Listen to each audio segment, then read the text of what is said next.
Hello everyone. आज के इस वीडियो में हम लोग पढ़ने वाले हैं क्लास 8 हिस्टोरी इतिहास का चैप्टर नंबर 1 कब कहाँ और कैसे। इस अध्याय को आज हम लोग पढ़ेंगे, साथ में इसका हम लोग जो है नोट्स भी जानेंगे। तो चलिए हम लोग पढ़ते हैं। अध्याय 1 है कब कहाँ और कैसे। यहाँ पर है पिछली कक्षाओं में हमने यह जाना है। अगर आप चैनल पर नए हैं तो चैनल को सब्सक्राइब और वीडियो को लाइक कर लीजिएगा।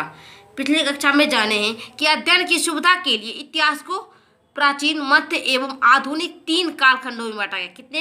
3 में।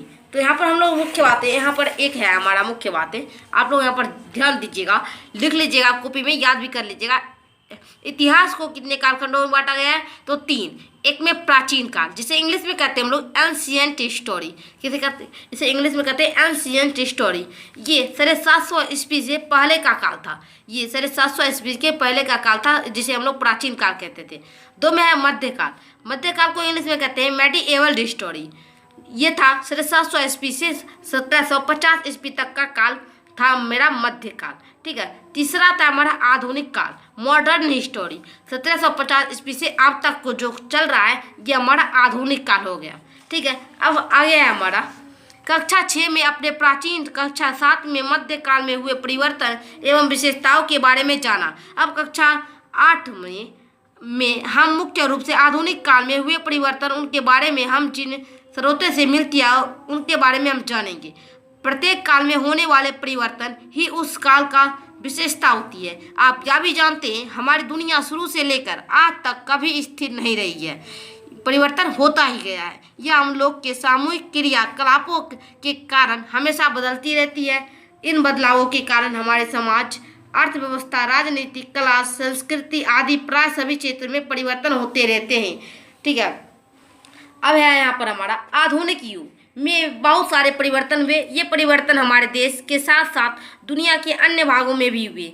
ये परिवर्तन कब कैसे शुरू हुए, उन्होंने दुनिया को किस तरह प्रभावित किया, आइए इसे समझने का हम लोग प्रयास करेंगे। अब हमारा टॉपिक है पहला पुनर्जागरण। पुनर्जागरण है क्या? तो यहाँ पर है आधुनिक युग को जन्म देने वाली अनेक परिवर्तनों की शुरुआत सबसे पहले यूरोप में हुई। 15वीं शताब्दी में इटली में एक नया आंदोलन आरंभ हुआ, जिसे हम लोग क्या कहते हैं? पुनर्जागरण। ठीक है। पुनर्जागरण, इसे हम लोग यहाँ पर समझ लेते हैं पूरे। ठीक है। पुनर्जागरण, जिसे इंग्लिश में कहते हैं हम लोग रीनाइसेनी। ठीक है। इसकी परिभाषा है हमारा 15वीं शताब्दी में इटली में एक नया आंदोलन आरंभ हुआ, जिसे हम लोग पुनर्जागरण कहते हैं। पुनर्जागरण कहते हैं, इसे आप याद कर लीजिएगा। दूसरा है हमारा टॉपिक आधुनिक युग को जन्म देने वाली इस आंदोलन में शुरुआत कहाँ हुई थी? इटली में हुई थी। कहाँ हुई थी? इटली में हुई थी। कब हुई थी? ये जो आंदोलन है ये 15वीं शताब्दी में हुई थी। इस आंदोलन के लोगों को स्वतंत्र रूप से सोचने और पहले में चले आ रहे थे सिद्धांतों के लिए प्रेरित किया गया। ठीक है। हमारा नेक्स्ट जो टॉपिक है वह है यहाँ पर खोज यात्राएं। खोज यात्राएं हैं सीमित मान्यताओं की सच्चाई जानने के साथ इस वक्त में नई चीज़ों की खोज में। खोज यात्राएं के बारे में हम लोग थोड़ा जान लेते हैं। ठीक है। एक में स्पेन के प्रसिद्ध नाविक वाले, आप लोग जान लीजिए स्पेन के प्रसिद्ध नाविक कोलंबस। कौन थे? कोलंबस। हम नोट आपको बता रहे हैं मुख्य बातें जो कि है किताब में। 2 में है अमेरिकी महाद्वीप की खोज किसने की? खोज यात्राएं में अमेरिकी महाद्वीप की खोज किसने की? कोलंबस ने। ये कहाँ के रहने वाले निवासी थे? स्पेन के। कहाँ के? स्पेन के। 3 में अमेरिकी महाद्वीप की खोज कब हुई? कब हुई? तो 1492 ईस्वी में। कब हुई? 1492 ईस्वी में। 4 में है पुर्तगाल के रहने वाले नाविक कौन थे? Vasco D gamma. Vasco D gamma थे। 5 में यूरोप से भारत तक समुद्री मार्ग का खोज कब और किसने की? 1498 ईस्वी में वास्को डी गामा ने की। कौन क्या? वास्को डी गामा ने किया। ये जो थे ये पुर्तगाल के रहने वाले थे। हम लोग खोज यात्राएं पढ़ लिए। अब अगला टॉपिक है हमारा पूंजीवाद एवं औद्योगिक क्रांति। ठीक है। इस व्यापारिक संबंधों में यूरोप के व्यापारियों को लाभ हुआ। इसमें पूंजीवादी क्या है, औद्योगिक क्रांति क्या है, इसे हम लोग सबसे पहले समझते हैं। तो अब हम लोग इसे मुख्य बातें जानते हैं। देखिए, एक में है इससे यूरोप के व्यापारी को बहुत लाभ हुआ। होने पर वे पूंजी जमा किए, इससे पूंजी को पुनः व्यापार में लगाया। पूंजीवाद है क्या? देखिए, यूरोप में एक नई सामाजिक व्यवस्था को जन्म हुआ जिसे पूंजीवाद कहते हैं। पूंजीवाद किसे कहते हैं? यूरोप में एक नई सामाजिक व्यवस्था को जन्म हुआ, इसे ही हम लोग पूंजीवाद कहते हैं। नेक्स्ट टॉपिक है पूंजीपति व्यापार के लिए तैयार होने वाली वस्तुओं के मालिक थे। इसका मुख्य उद्देश्य क्या था? मुनाफा कमाना। इस आपको क्वेश्चन भी आएगा, पूंजीपति व्यापार के तैयार होने वाली वस्तुओं के मालिक थे, इनका मुख्य उद्देश्य क्या था? मुनाफा कमाना।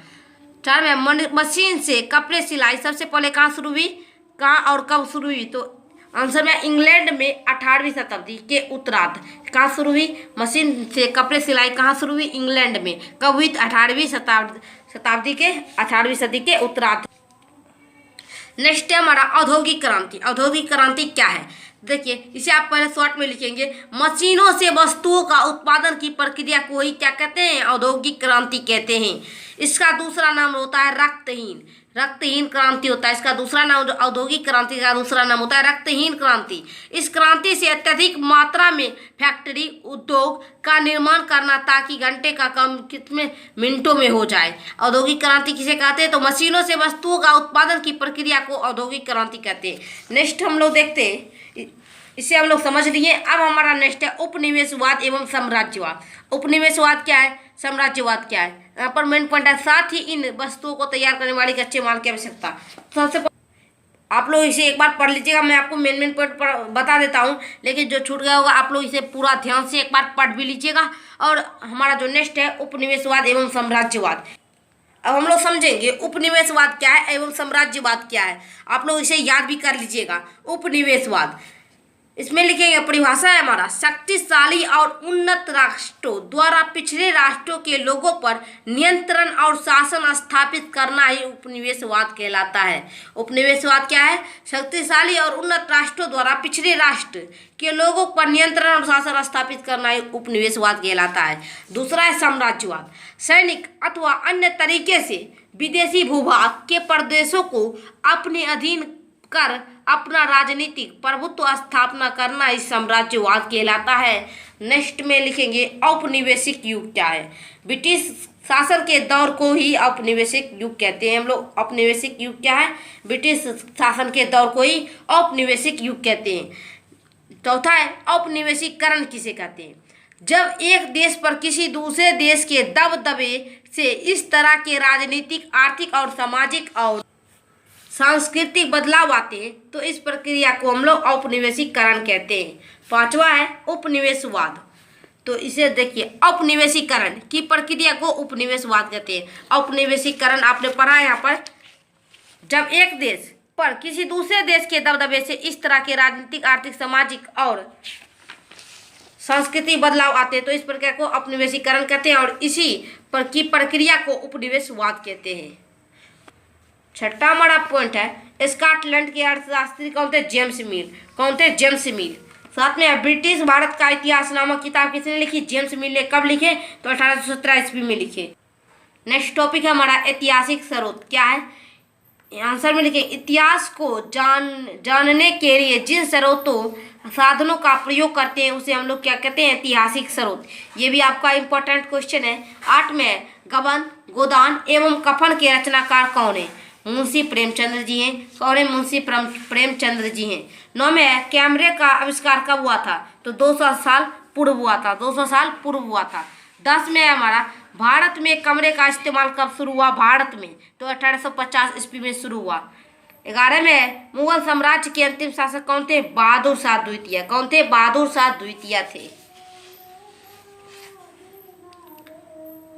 नेक्स्ट है हमारा स्वतंत्रता के बाद हमारे देश हिंदुस्तान को 2 भागों में विभाजित किया गया, बलूचिस्तान, सिंध, पूर्वी बंगाल, पाकिस्तान।